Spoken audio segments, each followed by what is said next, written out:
جیسے وہ مذکورہ بالا احکام، یعنی جو احکامات پیچھے دیے گئے ہیں وہ اللہ کے مقرر کردہ حدود ہیں، جو اس سے ابھی ڈاکٹر طارق نے بتایا کہ وہ حدود ہے جیسے نکلنا، کیونکہ اصل میں ان حدود کو توڑنے والوں کو ہی فاسق کہا جاتا ہے، اور یہ پروسیس فسق کا ہے۔ تو فاسق وہی ہوتے ہیں جو اللہ کی حدود توڑ دیتے ہیں، اور ان کی گائیڈنس کہاں سے آئی ہے؟ جو اللہ کی بذریعہ اس کے رسول اطاعت کرتا ہے۔ تو اللہ کی اطاعت بذریعہ رسول، اس سلسلے میں تھوڑی سی سلائڈس یہاں دکھانا چاہوں گا آیات کی، جو اس میں تھوڑی سی اور وضاحت ہو جائے۔ یہ جو آیت ہے یہ اس لیے لی ہے کہ یہاں پہ بھی جو اعلان اللہ تعالیٰ حج اکبر کے دن لوگوں کے لیے اللہ کا اعلان ہے، اذان من اللہ و رسول ہی۔ تو یہاں یہ اللہ کا جو اعلان ہے، اللہ تو اعلان کرنے نہیں آیا، یہ رسول کے ذریعے کیا گیا ہے۔ تو یہاں پہ بھی واو جو ہے یہ اللہ اور رسول کے بیچ کا، یہ بذریعہ کے لیے ہے، یعنی وہ واو ہے جو ذریعے کی وضاحت کر رہا ہے کہ بے شک اللہ اور اس کا رسول جو ہے مشرکوں سے بری الذمہ ہے، یعنی ان سے الگ ہے۔ یہ وضاحت میں نے اس لیے کری کہ اگر واو کو اور کے طور پہ لے کے چلیں اللہ اور اس کے رسول، تو ایک دم جو بھی کوئی سوال کرنے والا ذہن ہے، جیسے آج کل کے بچے اور ہماری جنریشن سے، کیونکہ سوال لوگوں نے مجھ سے کیے ہیں، تو سوال یہ آتا ہے کیا یہ دو الگ الگ اطاعتیں ہیں؟ کہ اللہ کی اطاعت جو ہے وہ قرآن سے ہے، اور رسول کی اطاعت جو ہے وہ جو کلیکشن ہمارے پاس ہے جس کو ہم احادیث رسول اللہ کہتے ہیں، یا آپ کے کام ہے سنت کے نام سے جو ہمارے پاس رکھے ہوئے ہیں۔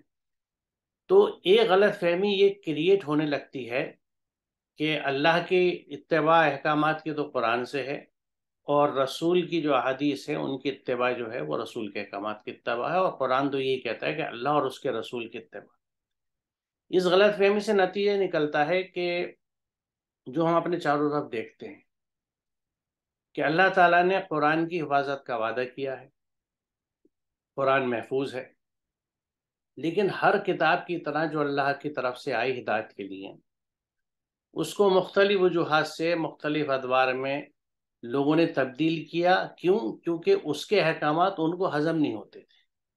ان کی جو زندگی کی فلاسفی تھی، جو پالیسیز تھی، جس میں بنیادی چیز یہ تھی کہ ہر چیز انہیں ملتی رہے، پاور ان کے پاس رہے، طاقت ان کے پاس رہے، مال ان کے پاس رہے، زمین جائیداد ان کے پاس رہے، عورتیں ان کے پاس رہے، ان سب چیزوں کی اکٹھا۔ اچھا، اللہ تعالیٰ کے ہاں شروع سے، کیونکہ ہدایت تو ایک ہی ہے پہلے دن سے آخری دن تک جو آئی، اس میں وسائل کی ہموار تقسیم کی بات ہوتی ہے، ہر ایک کے ساتھ انصاف کی بات ہوتی ہے، یعنی جسٹس کی بات ہوتی ہے، ہر ایک کی عزت کی بات ہوتی ہے، کسی کی بے عزتی کا حکم نہیں ہے۔ تو یہ سب چیزیں جو تھیں یہ ان طبقات کو کبھی ہضم نہیں ہوتی تھی۔ تو اب سوال یہ ہے کہ کیا قرآن آنے کے بعد یہ طبقات ختم ہو گئے تھے، یا موجود تھے تو انہوں نے قرآن پہ دسترس کیسے کی ہوگی؟ قرآن کو تبدیل کر نہیں سکتے تھے، تو اس کے لیے ایک کوشش کی گئی پیرالل کہ رسول کے نام سے، احادیث کے نام سے ایسی احادیث وضع کی جائیں جو اس طرح کے پیغامات اور وہ چیزیں نکال کے لائیں جو ان کے جو خواہشات اور ڈیزائنس ہیں وہ پوری۔ اور یہ بات میری کہیں بھی نہیں ہے، موضوع احادیث پہ آج تک کام ہوتا ہے، آئے دن ہم یہ بات جو ہم محققین ہیں ثابت کرتے ہیں کہ یہ حدیث جو ہے بنائی ہوئی ہے، گھڑی ہوئی ہے، موضوع ہے، لہٰذا اس کو الگ کیا جاتا ہے۔ اسی لیے شروع سے جب بھی مجھ سے کسی نے پوچھا تو میرا اپنا رویہ یہ رہتا ہے کہ رسول اللہ کا کوئی بھی قول اور رسول اللہ کا کوئی بھی فعل قرآن سے باہر نہیں ہو سکتا۔ آپ کی احادیث، آپ کی سنتیں قرآن کو سمجھانے کے لیے ہو سکتی ہیں، اس کی وضاحتوں کے لیے ہو سکتی ہیں، اس کی عملی شکل دینے کے لیے ہو سکتی ہیں، لیکن وہ قرآن کے احکامات سے باہر نہیں۔ اس کے لیے ضروری یہ ہے، یعنی قرآن ہمارا انڈیکس ہے، قرآن کو خود فرقان کہا جاتا ہے، یعنی کسوٹی ہے جو کھرے کھوٹے کا فرق بتاتی ہے۔ تو جب قرآن کو ہم ایک کسوٹی مانتے ہیں، تو ہم اگر کسوٹی سے واقف نہیں ہیں اور در حقیقت کسوٹی ہمارے پاس ہے ہی نہیں، تو ہم کہاں سے جج کریں گے؟ یعنی یہ صورتحال ہماری اکثریت کے ساتھ اس لیے ہے کہ انہوں نے قرآن کو سمجھا ہی نہیں، قرآن کے احکامات ان کے دل میں اترے ہوئی نہیں ہے، اس لیے کہیں پہ انہیں حدیث کے نام سے کوئی چیز دی جاتی ہے تو وہ یہ جج نہیں کر پاتے کہ یہ واقعتاً درست حدیث ہے یا یہ موضوع حدیثوں کے حصے میں آ رہی ہے۔ اس کے لیے قرآن سے واقفیت ضروری ہے۔ اب رہی یہ بات کہ رسول اللہ نے اتباع کس چیز کی کری، اس کے لیے میں کچھ سلائڈس یہاں دکھاؤں گا۔ یہ پہلی سلائڈ ہے، پہلی آیت ہے سورہ یوسف کی تیسری آیت، جو ہمیں بتاتی ہے کہ اللہ تعالیٰ نے آپ پہ قرآن وحی کیا اور تیری طرف ہم نے یہ قرآن وحی کیا۔ آپ کیا فرماتے ہیں کہ میں پیروی نہیں کرتا مگر صرف اس کی جو میری طرف وحی کیا جاتا ہے، اگر میں اپنے رب کی نافرمانی کروں تو میں بڑے دن کے عذاب سے ڈرتا ہوں۔ نہیں، رسول اللہ یہ فرماتے ہیں کہ میں اتباع اسی کرتا ہوں، میں پیروی اسی کو کرتا ہوں، میں وہی کرتا ہوں، I do what I am told to do، میں اسی کو فالو کرتا ہوں جو میری رب کی طرف سے نازل کیا گیا، جو وحی کیا جاتا ہے۔ پچھلی آیت میں بتا رہی تھی کہ قرآن آپ پہ وحی کیا گیا، یہ آیت سمجھا رہی ہے کہ میں اتباع اسی کی کرتا ہوں، پیروی اسی کو کرتا ہوں، فالو اسی کو کرتا ہوں جو مجھ پہ وحی کیا جاتا ہے، یعنی what has been revealed to me. اور اگر میں اپنے رب کی نافرمانی کروں تو میں بڑے دن کے عذاب سے ڈرتا ہوں۔ یعنی رسول مقبول صلی اللہ علیہ وسلم یہ بات کہتے ہیں کہ میں بڑے دن کے عذاب سے ڈرتا ہوں اگر اس رب کے احکامات کی میں نافرمانی کروں۔ کیا بات سامنے آ رہی ہو بھر کے کہ آپ کے احکامات کی کبھی بھی، یعنی اللہ تعالیٰ کے احکامات کی رسول مقبول نے کبھی بھی نافرمانی نہیں کی، یعنی آپ کی کوئی بات قرآن سے نہ ہٹ کے ہوگی، نہ آپ کا کوئی عمل، آپ کا کوئی فعل یا آپ کا کوئی قول ایسا ہوگا جو قرآن کے دائرے سے باہر جاتا ہو۔ اچھا، جب آپ کا نہیں ہوگا تو جو آپ کا کلوز حلقہ تھا اس وقت، آپ کے صحابہ کرام، خلفائے راشدین، وہ کبھی بھی کوئی چیز ایسی کسی بھی مجبوری میں، واٹ ایور اٹ میں بھی، کیونکہ کوئی بھی بڑی سے بڑی مجبوری آتی ہے تو دو چوائس ہوتی ہے۔ وہ تو بہت صاحب بصیرت اور عقل تھے ایک عام آدمی کے سامنے کہ بھئی کیا میں قرآن سے ہٹوں یا اس ذمہ داری کو یا اس پریشانی کو یوں ہی چھوڑ دوں؟ تو نیچرلی قرآن سے نہیں ہٹیں گے۔ وہ لوگ ایسے نہیں تھے جو قرآن سے ہٹ کے کوئی حکم دے دیں گے، نہ انہوں نے دیے۔ وہ اگر ہمیں ملتے ہیں تو وہ اسی تاریخ کا اور ان چیزوں کا حصہ ہے جو انسانوں کی بنائی ہوئی ہیں، اور ان پہ ہمیشہ سوال اٹھاتا ہے اور اٹھنا چاہیے اگر کوئی آدمی ذہن رکھتا ہے، عقل رکھتا ہے اور قرآن کی ہدایت کے مطابق غور و فکر کرنے والا ہے اور عقل استعمال کرتا ہے۔ تو اس لیے سوال جب اٹھتا ہے تو یہ بات سامنے آتی ہے، تو لہٰذا قرآن سے باہر کی کوئی بھی چیز خلفائے راشدین تک سوال ہی نہیں پیدا ہوتا ہے۔ اس کے بعد جو چیزیں تبدیل ہوئی ہیں وہ ایک الگ سلسلہ ہے۔ بہرحال یہ جو آیت ہے کہ اے نبی تمہاری رب کی کتاب میں سے جو کچھ تم پر وحی کیا گیا ہے اسے جو کا تو سنا دو، یہ اللہ کا حکم ہے نبی، اس کی باتوں کو کوئی بدلنے والا نہیں۔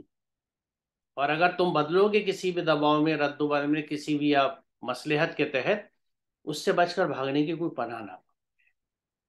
یہ کلیئر کٹ اللہ تعالیٰ، اچھا ظاہر ہے نبی، دیکھے نبوت کا جو بھی فیصلہ ہے وہ خالصتاً اللہ کی جانب سے ہوتا ہے، اور یہ خود قرآن نے بھی کہا ہے کہ ملائکہ میں سے اور انسانوں میں سے اللہ خود چنتا ہے کہ کون پیغمبر ہوگا۔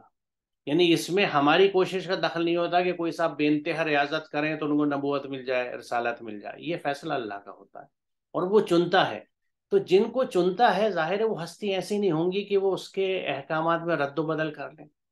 اس آیت کا مطلب کیا ہے سمجھانے کا، کہ ہمیں یہ سمجھایا جا رہا ہے کہ نبی تک کوئی گنجائش اور اجازت نہیں ہے کہ تم کوئی تبدیلی کر لو احکامات میں، اور اگر کر لی تو بس سمجھ لو جیسے دھمکی ہم بچوں کو دیتے ہیں نا کہ اگر تم نے ایسا کیا تو وہ تمہاری خیر نہیں۔ یہاں وہی انداز ہے کہ اس سے بچ کر بھاگنے کے لیے کوئی پناہ نہ پاؤ گے، اور یہ حقیقت ہے۔ ہم اللہ سے بچ کے کہاں جائیں گے؟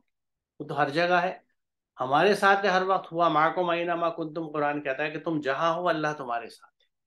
تو اس اللہ سے ہم بھاگ نہیں سکتے، بچ نہیں سکتے۔ تو یہاں اس بات کی پھر ایک طرح سے تنبیہ کی شکل میں وضاحت ہے کہ اللہ تعالیٰ نے جو کچھ آپ کو وحی کیا تھا آپ نے ایز اٹ از اس کو سنا دیا، اسی کو سمجھایا اور اسی پہ عمل کیا۔ آپ عملاً قرآن تھے، یعنی ہم یہ کہہ سکتے ہیں کہ یہ واز قرآن ان ایکشن۔ قرآن اللہ کے احکامات تھے اور ان کو کر کے دکھا دیا آپ نے اپنی پوری زندگی میں اور زندگی کے ہر شعبے میں، اور وہی ہمیں بھی کرنا چاہیے کہ زندگی کے ہر شعبے میں اللہ کے احکامات پہ عمل کریں۔ اب یہ کچھ حکم کے تعلق سے کہتے ہیں کہ اللہ کے سوا کسی کا حکم نہیں، یعنی حکم صرف اللہ کے، وہ اپنے حکم میں کسی ایک کو بھی شریک نہیں کرتا، کیونکہ شرک جو اللہ کو پسند نہیں ہے وہ شرک یہ نہیں ہے کہ آپ نے کسی مورتی کی پوجا کر لی، آپ نے اللہ کے احکامات کے علاوہ کسی اور کے احکامات مانے تو وہ شرک ہے، اور اللہ اپنے حکم میں کسی کو بھی شریک نہیں کرتا۔ اب وہ اللہ کے حکم سے ہٹ کے کسی کے بھی احکامات ہوتے ہیں، میرے دل کے ہوں، سماج کے ہوں، فیشن کے ہوں، طریقوں کے ہوں، بڑوں کے ہوں، کسی کے بھی ہوں، یعنی اتباع صرف اللہ کے احکامات کی، جیسا سورہ اعراف 3 میں ہے جو ہم اکثر ذکر کرتے ہیں کہ اتبعوا ما انزل الیکم من ربکم، کہ اتباع صرف اللہ کے احکامات کی، اور یہاں بھی یہ بات کہی جا رہی ہے کہ وہ اپنے حکم میں کسی ایک کو بھی شریک نہیں کرتا۔ حکومت اقتدار اللہ کے سوا کسی کے لیے نہیں۔ پھر ایمفیسس اس بات پہ زور دیا جا رہا ہے، سمجھا جا رہا ہے، اس کا حکم ہے کہ خود اس کے سوا تم کسی کی بندگی نہ کرو گے۔ یہ اللہ کا حکم ہے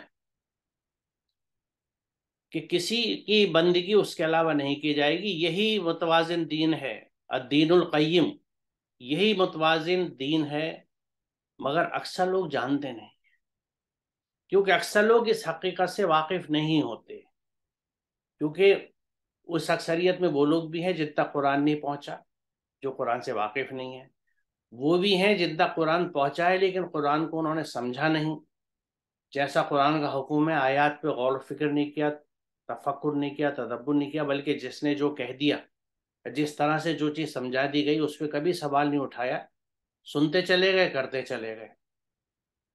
اسی لیے یہ اکثریت کہی گئی ہے، اکثر لوگ۔ اب دیکھیے یہ بڑی بے انتہا چشم کش آیت ہے کہ کسی انسان کا یہ کام نہیں کہ اللہ تو اس کو کتاب اور حکم اور نبوت عطا فرمائے اور وہ لوگوں سے کہے کہ اللہ کے بجائے تم میرے بندے بن جاؤ۔ وہ تو یہی کہے گا کہ سچے ربانی بنو، جیسا کہ اس کتاب کی تعلیم کا تقاضا ہے جسے تم پڑھتے اور پڑھاتے ہو۔ وہ تم سے ہرگز یہ نہ کہے گا کہ فرشتوں کو یا پیغمبروں کو اپنا رب بنا لو۔ کیا یہ ممکن ہے کہ ایک نبی تمہیں کفر کا حکم دے جبکہ تم مسلم ہو؟ کوئی پہلو ایسا نہیں ہے جو اس آیت میں احاطہ نہ کیا گیا۔ اگر ہم یہ اطاعت دو مان لیتے ہیں کہ اللہ کی اور رسول کی، تو گویا رسول اگر کسی چیز کی ہمیں حکم دے رہے ہیں اور وہ اللہ کے احکامات سے ہٹ کے ہے، تو یہ آیت کیا کہتی ہے؟ یہ تو کوئی رسول نہیں کرے گا، کیونکہ جب ہم کسی کو کوئی ایسا حکم دے رہے ہیں جو قرآن میں نہیں ہے، تو یہ حکم کسی بھی اتھارٹی کے نام سے ہو، وہ قرآن کے ساتھ شریک ہو رہا ہے، اللہ کے احکامات کے ساتھ شریک ہو رہا ہے۔ اور یہ آیت یہ کہتی ہے کہ کوئی نبی تمہیں کفر کا حکم نہیں دے سکتا جبکہ تم مسلم ہو، یعنی تم تو اللہ کو سبمٹ کر چکے ہو، تمہاری پوری ہستی اللہ کی اطاعت میں جا چکی ہے، تو خود نبی جو اس اللہ کا پیغام لے کے آیا ہے تم سے کسی شراکت کی یا کسی دوسرے خدا کی بات کیوں کرے گا؟ کیونکہ کسی اور کے حکم کی جب اتباع کی جاتی ہے تو اللہ کے حکم سے باہر نکلا جاتا ہے۔ اور اسی بات کو یہاں کہا جا رہا ہے کہ سچے ربانی بنو، اور وہ یہ نہیں کہا کہ تم اللہ کے بجائے میرے بندے بن جاؤ۔ یعنی جب ہم رسول سے منسوب کر کے کوئی ایسی بات کہتے ہیں جو قرآن میں نہیں ہے تو اس کی اتباع جو ہے وہ اللہ کی اتباع سے ہٹ گئی ہے۔ تو یہ بہت اہم آیت ہے جو اس چیز کی بہت وضاحت کرتی ہے۔ اور یہاں پہ دیکھیے ہم نے جو پیغمبر بھیجا اس لیے بھیجا کہ اللہ کے حکم یعنی قانون کے مطابق اس کا کام آنا چاہے۔ یہ نہیں، یہ وہی وضاحت ہے اس بات کی کہ اللہ کا جو قانون ہے، جس کی اجازت ہے، جو حکم ہے، اسی کے مطابق اس کا کام آنا چاہے۔ تو یہ پریزنٹیشن میں نے اس وجہ سے کیا کہ اس کی روشنی میں پھر یہ کنکلوژن قرآن ڈرا کرتا ہے، قرآن کہ جس نے رسول کی اطاعت کی پس اس نے اللہ کی اطاعت۔ یعنی اس طرح سے اس بات کو سمجھنا چاہیے، رسول کی اطاعت کوئی الگ سے اطاعت نہیں ہے، ورنہ تو پھر وہ مونوتھزم کہاں سے ہوا، وحدانیت کہاں ہوگی؟ اگر دو اطاعتیں ہوئیں تو دو خدا ہو گئے، نعوذ باللہ۔ جس نے رسول کی اطاعت کی پس اس نے اللہ کی اطاعت کی۔ یہ قرآن کیوں کہتا ہے؟ کیونکہ رسول کی اطاعت ہی قرآن کی اطاعت ہے، اور قرآن کی اطاعت ہی رسول کرتے تھے۔ یعنی رسول کی اطاعت جو ہے وہ قرآن کی اطاعت ہوگی، اور رسول کی اطاعت یعنی آپ کے کسی قول، کسی فعل، کسی چیز میں ہمیں یہ چیز نہیں دکھے گی کہ آپ قرآن کی ہدایت سے باہر گئے۔ قرآن کی وضاحتیں ہیں، قرآن کو ایکسپلین کیا گیا، سمجھایا گیا ہے۔ اور اس میں یہ پہلو بھی ہمیں ذہن میں رکھنا ہے کہ رسول اللہ نے اس وقت جو چیزیں قرآن پہ عمل کے لیے سمجھائی تھیں وہ اس وقت کے زمانے سے تھی۔ مثال طور پر اگر قرآن میں یہ حکم ہے کہ تم زمین پہ گھومو، قل سیروا فی الارض کی جو بات ہے، تو رسول اللہ نے اس حکم پہ عمل کس طرح کرا ہوگا یا کیا کہ اونٹوں پہ اور گھوڑوں پہ چلے جو اس وقت کی سواری تھی۔ لیکن آپ کا پیغام کیا تھا کہ اللہ کے احکام پہ عمل کیا۔ اب ہم طریقہ بھی اس وقت کا اپنا لیں تو پھر آج بھی کیا ہم گھوڑے اور اونٹ پہ چلیں گے؟ آج تو ہم موٹر سے چلتے ہیں، ہوائی جہاز سے چلتے ہیں، 10 طریقوں سے چلتے ہیں. اب کون حج کرنے جاتا ہے ایون گھوڑے یا اونٹ کے اوپر؟ وہ شوقیہ چلا جائے، ورنہ ہوائی جہاز سے جاتے ہیں. رسول اللہ تو کبھی نہیں گئے تھے. تو یہ بات ہمیں ذہن میں رکھنی چاہیے کہ اس وقت کی جو چیزیں تھیں اس وقت کے حساب سے تھی، اس وقت کے زمانے کے تقاضے کے حساب سے تھی. اصل چیز کیا تھی کہ اللہ کے حقوق پہ عمل کرنا. جو بھی آپ کے پاس ریسورسز اور طریقے ہوں، جو اس وقت کے طریقے تھے آپ نے اس پہ عمل کر کے دکھا دیے. آج طریقے دوسرے اور نئے ہمارے پاس آ گئے، اور ان میں کوئی اگر فساد نہیں ہے، کوئی خرابی کا پہلو یا شر کا پہلو نہیں ہے، تو آپ اس پہ عمل کیجئے. مقدم کیا ہے کہ اللہ کے احکامات پہ عمل. تو اس طرح سے رسول کی اطاعت اور اللہ کی اطاعت دو الگ الگ اطاعتیں نہیں، یہ ایک ہی اطاعت ہے. اور اسی کو ذہن میں رکھنا چاہیے، کیونکہ کبھی بھی کسی ایسے چکر میں ہمیں نہیں پھنسنا چاہیے کہ جہاں ایسا غلط فہمی یا گمان ہو کہ یہ دو اطاعتیں ہیں. دوسری بات یہاں پہ جو غور کرنے کی ہے کہ آیت نمبر 13 میں یہ کہا گیا تھا کہ جو اطاعت کرتا ہے اللہ کے احکامات کی جو رسول کے ذریعے بھیجے گئے، اللہ اسے ایسی جنتوں میں داخل کرے گا جن کے نیچے نہریں بہتی ہیں. دوسرا پوائنٹ تھا ان میں وہ ہمیشہ رہیں گے، اور یہ ایک بڑی کامیابی ہے، جیسا ڈاکٹر صاحب نے بھی بات سمجھائی.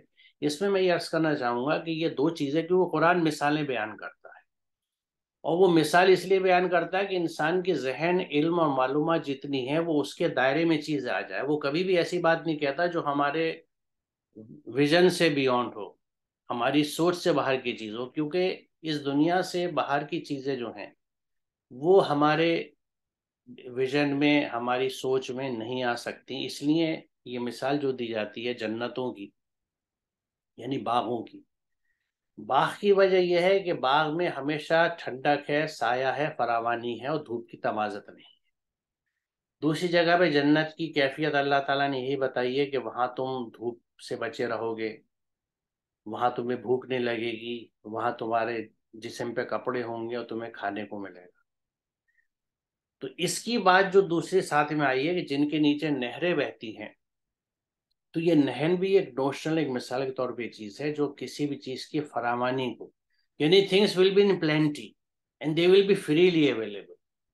جس طرح انسان سے شروع میں یہ بات کہی گئی تھی جو سورہ بقرہ میں ہم نے دیکھی کہ یہاں پہ تم جاؤ، یعنی جنت کے سلسلے میں تھا کہ جہاں سے جاؤ جو چاہو کھاؤ پیو، یعنی پوری آزادی تھی اور ہر چیز خوب وافر مقدار میں اویلیبل تھی.